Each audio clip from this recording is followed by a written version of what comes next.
Hi guys, it's me. As you can see from the title of this video, this is my vlog of 21's Welcome Back Tour in Manila, Day 2. Story time lang. I actually don't have tickets kasi I wasn't able to secure one from the online sale. Like since Union Bank Mastercard pre-sale, Live Nation pre-sale, general on sale ng day 1 tsaka day 2, wala talaga akong nakuha. Like 4 times akong, like 4 days, in those 4 days wala akong na-secure na ticket. Tinry ko rin pumila on-site but I was like a bit late na kasi nga kagagaling ko lang yung school that time. That was like general on sale ng day 1 pero ang haba ng pila and actually sold out na nun. Hinihintay na lang yung confirmation from Live Nation. Bakit hindi ako nag-overnight or nag-camp out for the ticket selling? Kasi yun nga, super overwhelmed ako sa ACADS and I also had to prioritize that. Kaya hindi ko na rin masyadong like pinush pa na mag-camp out just to get tickets. I tried looking for tickets online pero of course, lahat ng scalpers nagkakalat doon above the SRP yung mga prices nila. Minsan doble, minsan triple. And as we all know guys, we shouldn't patronize these scalpers and wag natin hayaan na gawin nilang negosyo tong pag-i-scout ng tickets. Imagine, you're gonna buy an upper box ticket worth 4,000 pesos if I'm not mistaken. Tapos, ang benta nila 12,000. Seems unfair, right? Diba? So, what I plan and what I did right now is that pupunta na lang ako ng MOA during the concert date and try to look for extra tickets. As you can see right now in the video, well, this is just a montage of my failed ticket hunting experience. And I also took this opportunity to gather some freebies and also meet my fellow blackjacks. Inabot ako ng 8 oras and as you can see, wala akong nakuhang ticket noon. It's either overpriced or kakabenta lang. By 7 p.m. when the concert starts, biglang nag-open si SM Tickets ng lower box SRO. Kaya pumila kaming lahat, sumugod kami sa counter ng SM Tickets. However, I realized na it's not worth it to buy those tickets pa kasi nakakalahati na yung setlist. Like, I'm gonna spend 8,000 pesos tapos ang mapapakinggan ko na lang less than 10 songs. So, it's not worth it anymore. Wala kaming nakuhang ticket! Wala kaming nakuhang ticket. Walang karapatang umiyak. Wala akong karapatang umiyak.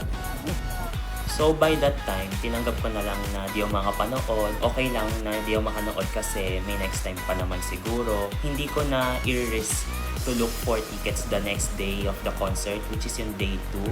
Kasi as per the forecast ay nagkakaroon ng bagyo. Ayoko namang mahirapan pa uwi and ayokong i-risk yung safety ko over a concert. However, the next day, the weather seems a bit fair naman and sabi ko, punta na lang ako ng MOA para at least kung may makipag-meet up sa akin for tickets, puntahan ko right away. Pagkababa ko ng MOA, dumiretso agad ako sa arena and napadaan ako sa may ticketing booth. And this is where the plot twist happens.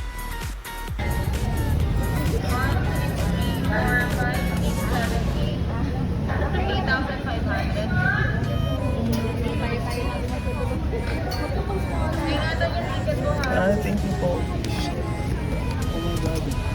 Oh my God. May open na lower box standing tickets. And it's a good thing na walang pila that time kasi parang kakabukas lang din niya by the time I arrived. And mabilis ako nakakuha ng tickets. And after nun, nagstay na lang ako sa isang place where all blackjacks gathered.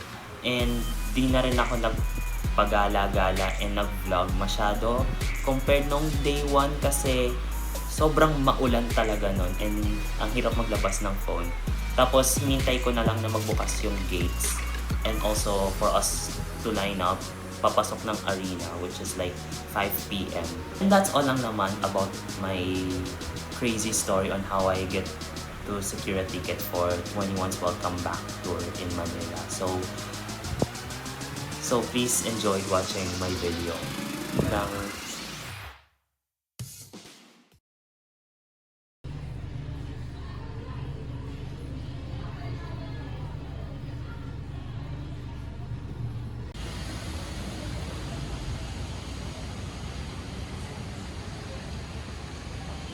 tatawid ka dito.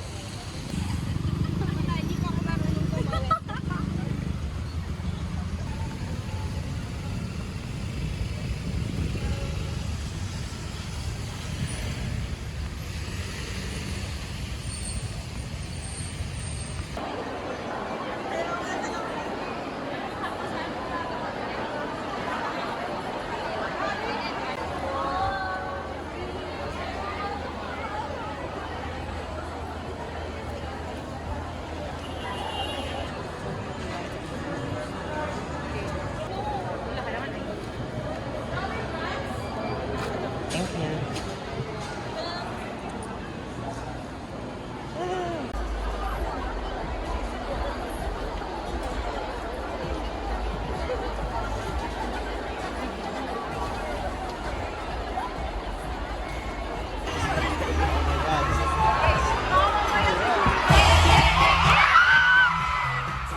So ngayon, papakita ko naman sa inyo yung mga nag-gather kong freebies nung concert, both day 1 and day 2, and also yung mga merchandise na dinala ko and suot ko. So, let's start with the OOTD muna. Yung OOTD ko for both day 1 and day 2. Don't worry guys, nilabhan ko siya pagka-uwi ko ng day 1 para masuot ko siya ng day 2. And first is itong cap.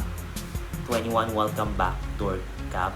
And as far as I remember, parang I got this for 200 pesos.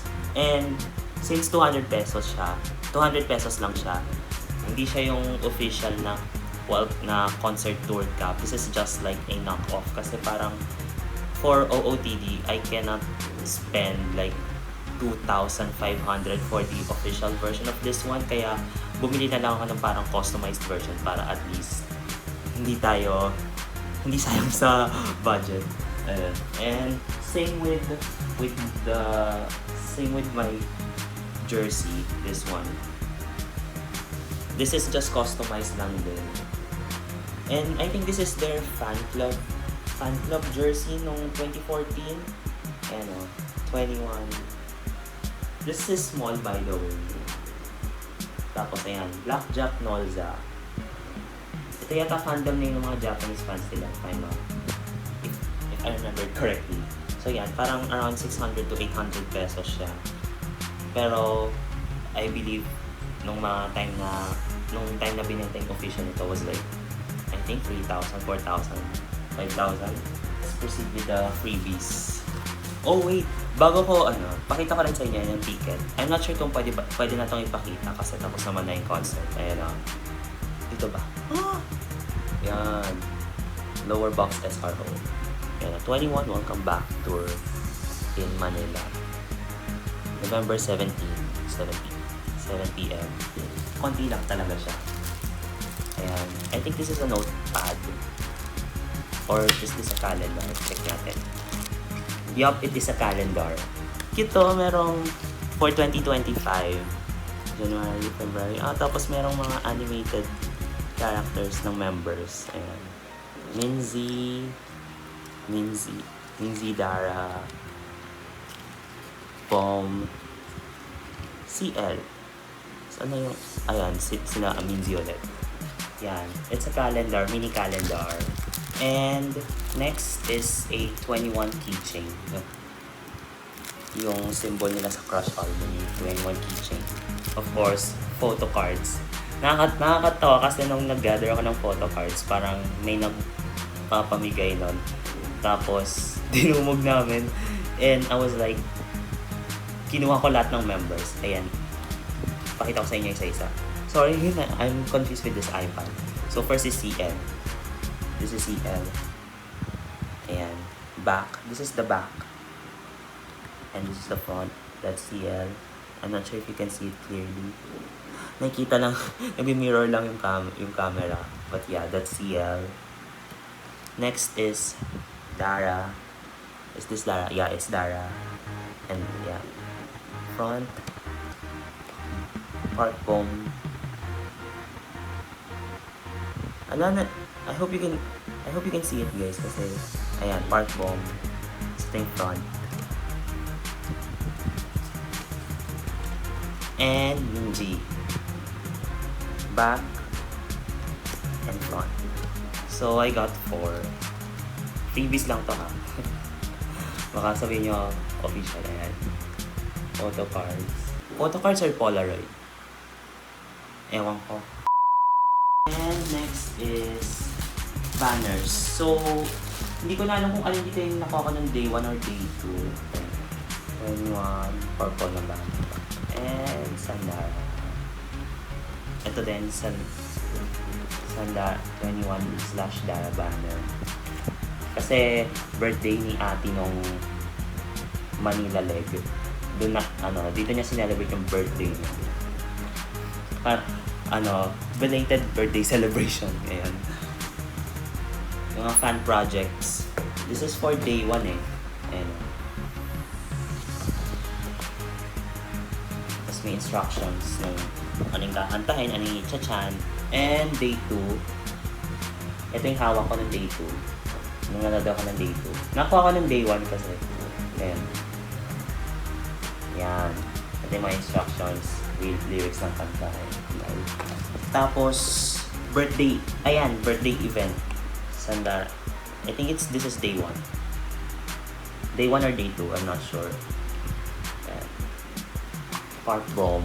Cute, diba? Ang ganda ng banner ni Park Bomb. Ayan. Park Bomb. Pakita ko naman sa inyo yung mga dala kong merchandise. Mga dala-dala ko lang to. Although yung iba di ko na yung iba hindi ko na nadala ng day 2 kasi ayun. Hindi ko in-expect naman na makakanood ako ng day 2 nun. And hindi ko rin siya nalabas. Nakalimutan ko na. Yung 21 Fan Club. Fan Club Towel. This is the Japanese Blackjack Nolza one. Ayan. 21 Blackjack Nolza. Ayan. I got this nung 2019 big pandemic. And it's like 1.5 or 1.8. I brought this on day 1. Hindi ko nga lang siya nailabas. Of course, hindi mawawala ang light stick kapag may concert, di ba?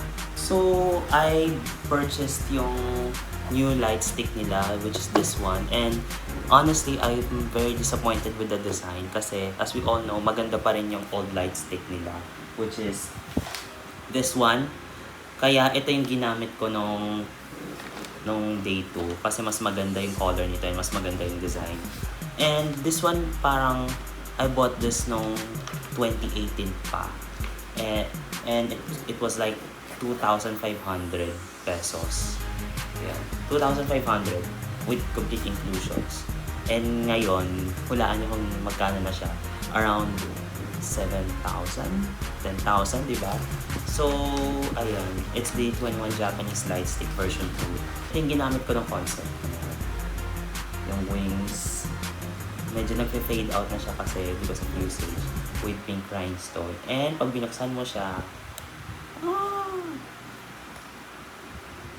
ayan. Maganda siya, guys. Ayan. Umilaw, nagbiblink yung blue wings and pink yung spade. Yung Korean version, white siya eh. Diba? And ito naman yung bagong light stick nila. Ayan. Nilabas ko lang siya nung nag-picture-picture ako sa arena. Pero, hindi ko siya nagamit. Pero I'll show you what it looks like. I bought this K-pop shop sa K-pop shop near USP. And it's 3,000, guys. And it's not even Bluetooth. Ayan. By the way, may kasama tong mga stickers na pwedeng ikabit sa light stick. Pero hindi ko siya ginamit hindi ko ginamit yung mga stickers. I just use the light stick itself. And by the way, guys, this is very fragile. Like, if you just drop this from this level up to this, mababasag siya, guys. So, be careful with this one.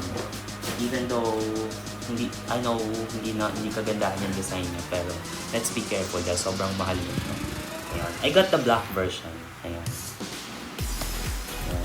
21. Tapos may mga glitters siya sa loob. And this is the strap. 21. Ayan. Kapilaan.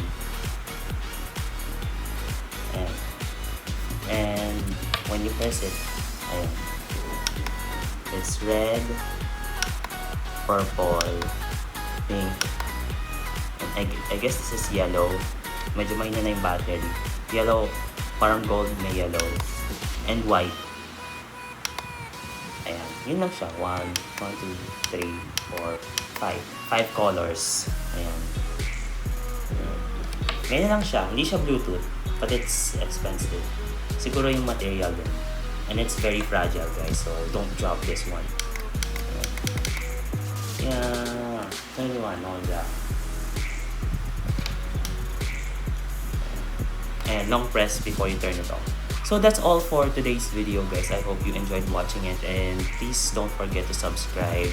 And I'm sorry for all the late uploads. I'll try to be more responsible with my content and try to upload it as fast as I can. Super busy lang talaga with ACADS, and promise hindi ko na uulitin yung last time na inabot ako ng 1 year bago i-upload yung vlog ko. I'll try to do it to upload all things as fast as I can. I'll try to upload it immediately. So, yun lang naman. Thank you guys for watching. Bye!